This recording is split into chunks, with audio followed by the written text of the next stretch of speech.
चौधरी साहब मैनू खर्चा चाहिए, भावें महीने का 100 रुपया ही देवे।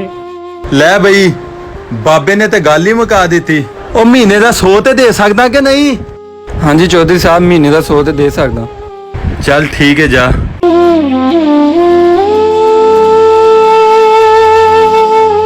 ਬਾਬਾ ਮੈਨੂੰ ਤੇਰੀ ਸਮਝ ਨਹੀਂ ਆਈ, ਤੂੰ 100 ਰੁਪਇਆ ਲੈ ਕੇ ਕੀ ਕਰੂੰਗਾ? ਨਾਲੇ 100 ਰੁਪਏ ਦਾ ਅੱਜ ਕੱਲ ਆਂਦਾ ਕੀ ਆ? चौधरी साहब मैनू पैसों की लोड़ नहीं, जदों दा मैं इहदा विआह कीता है मैनू कदे मिलन भी नहीं आया।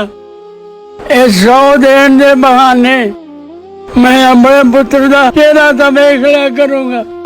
अखां जदों मीटियां जमाना मैनू रोवेगा, अपना ते अपना बेगाना मैनू रोवेगा।